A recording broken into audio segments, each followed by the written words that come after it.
What's up, Ragin Nation? How's it going? This is Alex Yu, and you're watching the Marvel edition of the Ragin Nation show. This is just a web series where we're talking about all things that matter to me in the world of Marvel films. This is episode number 44. And in this episode, we're going to talk about Sony and their superhero franchise. And that would, of course, be the Spider-Man franchise and their amazing Spider-Man reboots. Unfortunately, not a whole lot has been going on. And this was all because of a box office result.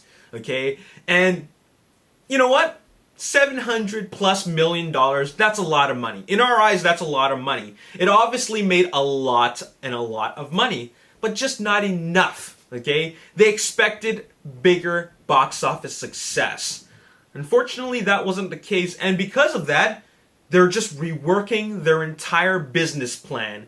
And it looks like what they did originally looks like it backfired, and that is scheduling.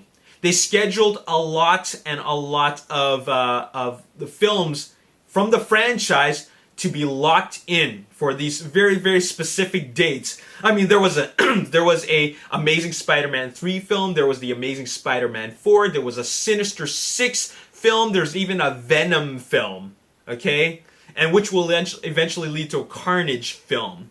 But all that stuff has just been thrown out the door. Let me tell you what has been going on, okay, with these other films. Venom is functionally dead.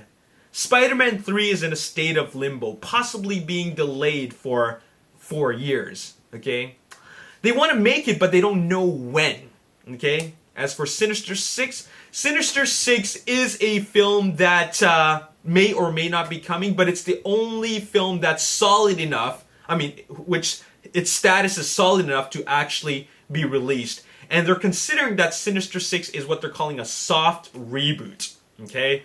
And Spider-Man will be in Sinister 6 when they decide to make that film. The only thing is that it's not going to be played by Andrew Garfield, okay? It's not in his contract. It's in his contract to appear as Spider-Man once more in a solo film. As for Spider-Man 4, it's completely dead. I mean, if they can't even get Spider-Man 3 off the ground, then why do they even need to talk about Spider-Man 4? I mean, and with Andrew Garfield not even signed on for a fourth film, you know, what is the point to talk that far ahead? As for Carnage, Carnage is not going to happen unless they get Venom off the ground. I mean, you know, you can't have one without the other. They can't just jump into Carnage. They gotta have Venom first, but like I said, Venom is functionally dead. Now let's go back and talk about what exactly happened at the end of the Amazing Spider-Man 2. And that is a big arc in the story. A big revelation happened, and that was the death of Gwen Stacy, just like in the comics. Okay, and where does that leave? Peter Parker's character?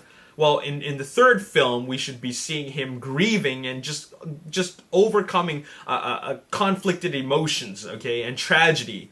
Well, we don't even know what's going to happen at that point, but there's a rumor.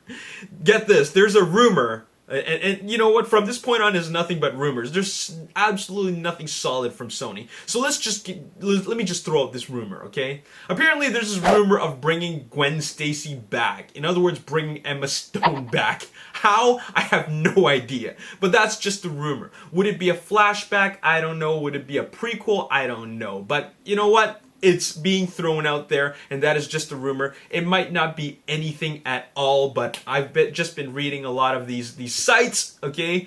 These comic book movie sites, and a lot of them are suggesting that Gwen Stacy might be coming back, which I find completely silly. I mean, I think characters should just stay dead, and to top things off, I mean, there are way more creative ideas out there in the Spider-Man universe than bringing Gwen Stacy back. You know what I'm saying? But anyways, let's talk about a major development in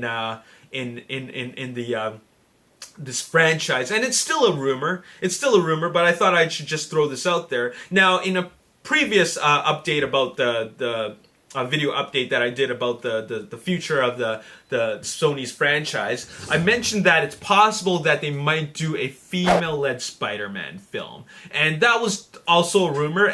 But looks like there's been more developments in this rumor, because there's been a lot of suggestions about who would be in this film. Now, when they said female-led Spider-Man film, they meant just that. I mean, originally we thought that it would be like Spider-Girl or Spider-Woman or something like that, but actually they meant 100% a female-led film, meaning that it would be a female hero versus a female villain, supervillain rather. And I'm just thinking about Catwoman. Remember Catwoman from you know, that the one with freaking Halle Berry and Sharon Stone. The last time we had a female-led comic book movie where you got a female hero and a female villain, it went kaput. It was like the worst thing that ever happened. Okay, I didn't even watch it. Okay, but that's what happened, and I'm sure that they can do a better job than that. It's not that hard to do better than that. But that's the last time that happened. When they had a female-led hero and villain comic book movie, it didn't go so well. Okay, obviously they can do better. But the fact is that in the rumor, it suggested that the hero will be a villain. I mean, the hero will be a female, and the villain will be a female. Now, in the Spider-Man universe, it's not that it's very limiting to who could play the hero and the villain. There are actually a number of female characters in the Spider-Man universe. I mean, let's just start off by talking about some of these characters. For example, Spider-Woman.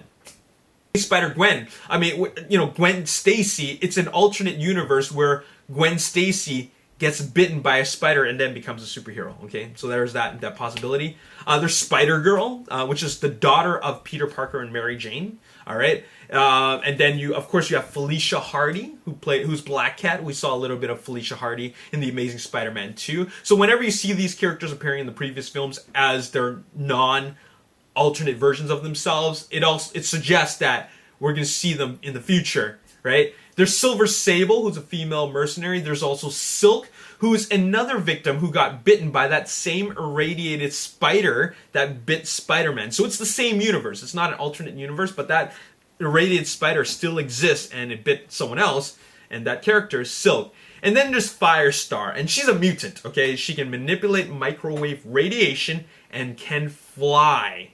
Okay? Now, this title for this Spider-Man-led a female-led Spider-Man story is titled Glass Ceiling. I don't know why. I'm not too familiar with that, but that's what's going on, okay? And all this is rumor. I mean, Gwen Stacy coming back is a rumor. The female-led Spider-Man film is a rumor, but it's a direction that Sony might want to think about going with.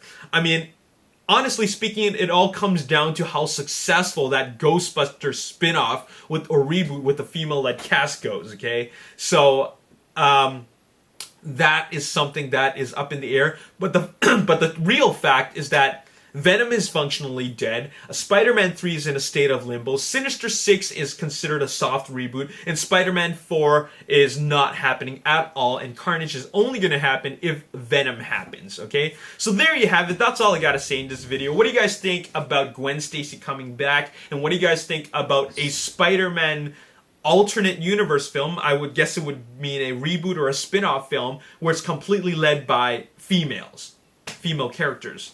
How do you guys feel about that? Let me know in the comment section below. As always, if you enjoyed this video, hit the like button, subscribe to the YouTube channel, like me on Facebook, The Ragin Nation. Also follow me on Twitter, @RaginNation. Stay tuned for episode 45. My name is Alex, and I'll see you next time. Peace. Jedi, Luke Skywalker has to come back out of hiding. Yes, apparently he's been hiding after the celebration.